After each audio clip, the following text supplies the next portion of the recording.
Thank you sir అధ్యక్ష. దుబ్బాక నియోజకవర్గంలో ముఖ్యంగా మరి 5 కాలువలు ఉంటాయి అధ్యక్ష. Shankarampet canal, Ramayampet canal, Sangareddy canal, Siddipet canal.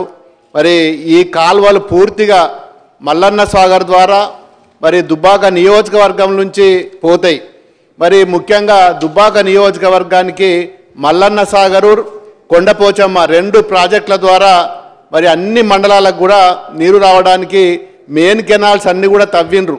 Main canals అన్నీ ఇవి మిగతా జిల్లాలకు, మిగతా నియోజకవర్గాలకు పోతాయి తప్ప నియోజకవర్గంలో ఏ మండలానికి కూడా మరి నీరు అందించే విధంగా ఎక్కడ కూడా కాలువలు పూర్తిగా కాలేదు. మరి గతంలో మరి కచ్చ కాలువలు తవ్వినాం. ఏది ముఖ్యంగా ఎక్కడ కూడా సిమెంట్ లేయింగ్ లేకుండా మామూలుగా మట్టి తవ్వి వదిలిపెట్టిన కాలువల ద్వారా ఈరోజు నీరు పోయిన రెండు సంవత్సరాల నుంచి వాటి ద్వారానే చెర్లు కుంటలు నింపడం జరిగింది. ఈసారి ముఖ్యంగా సమస్య ఏంటంటే ఫారెస్ట్కు సంబంధించిన చిన్న స్ట్రెచ్లు అక్కడక్కడ 1000 గజాలు 2000 గజాలు ఉన్న కాడ గతంలో ఫారెస్ట్ వాళ్ళు రిక్వెస్ట్ చేస్తే ఎక్కడ కూడా ఆబ్జెక్షన్ చేయలేదు కాబట్టి చెర్లు కుంటలు నింపడం జరిగింది. ముఖ్యంగా చేగుంట మండలం, ఇది మెదక్ జిల్లాలో వస్తుంది. Chegunta, Narsingi, Shankarampet canal, Ramayampet canal, Upparpalli canal ద్వారా ఆ 2 మండలాలకు కూడా నీరు అందితే 2 మండలాల్లో కూడా ఫారెస్ట్ వాళ్ళతో ఇబ్బంది అవుతున్నది. వాళ్ళు ఫారెస్ట్ వాళ్ళు మరి కోఆపరేట్ చేయక అక్కడ కాలువలలో నీళ్ళు పోకుండా ఆపేసి కట్టలేయడం ద్వారా చాలామంది రైతులు మరి వరి నాట్లు వేసుకున్నారు. చాలా ఇబ్బంది పాలవుతుంది.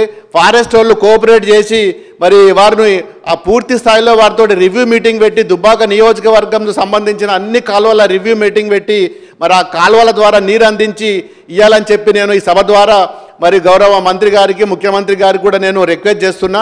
ముఖ్యంగా ఏంటంటే చాలామంది కాలువలు పూర్తి కాలేదు.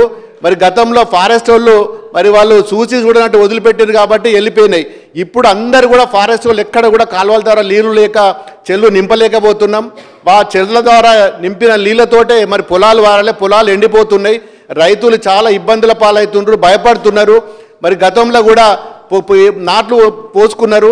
ఈసారి మరి 50% అంతకంటే ఎక్కువ నార్లు కూడా పోసుకోలేదు. వాళ్ళు ముందు నుంచే భయపడుకుంటూ వస్తున్నారు. మరి గతంలో కేసీఆర్ గారు ప్రభుత్వం ఉన్నప్పుడు నీరు అందించిండ్రు. మరి ఇప్పుడు కాంగ్రెస్ ప్రభుత్వం వచ్చింది, ఇస్తారో ఇయ్యరో, కరెంట్ వస్తుందో రాదని భయంతో మరి వాళ్ళు తక్కువనే 5 ఎకరాలు ఉంటే 2 ఎకరాలకు 3 ఎకరాలకే నీరు అందించిండ్రు. దానికి కూడా నీరు అందించలేకపోతే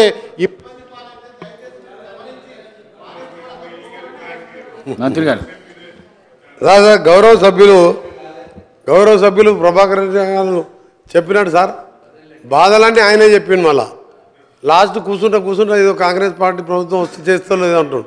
ఆయనే చెప్పిండు అధ్యక్ష, చుట్టూ కాలువలు తీసిండ్రు, గజ్వేలు, సిద్దిపేట, సిరిసిల్ల కడుపు నిండింది, నాది మాత్రం దుబ్బాకలు ఏం లేదన్నాడు. వారే ఎంపీగా ఉండే మరి ఎందుకు ఆ దుబ్బాక మీద చిన్న చూపు చూసిండ్రో వారికి అది తెలవాలి. తప్పకుండా ఆ కాలువలు కానీ అక్కడ ఉన్న సమస్యల పరిష్కారానికి తప్పకుండా నీకు సిద్దిపేట, సిరిసిల్లతో సమానంగా దుబ్బాక కాన్స్టిట్యూన్సీ సమస్యలు కూడా పరిష్కారం చేస్తాం. కాంగ్రెస్ పార్టీకి సొంత కాన్స్టిట్యూన్సీ, మామ అల్లుళ్ళ కాన్స్టిట్యూన్సీ కాదు అధ్యక్ష, ఇది అందరినీ సమానంగా చూసే ప్రభుత్వం మాది. తప్పకుండా అన్నగారు చెప్పిన సమస్యలన్నీ కూడా నోట్ చేసుకున్నాం, సంబంధిత ఇరిగేషన్ శాఖ మంత్రికి పంపిస్తాం. గౌరవ సభ్యులు రామదాస్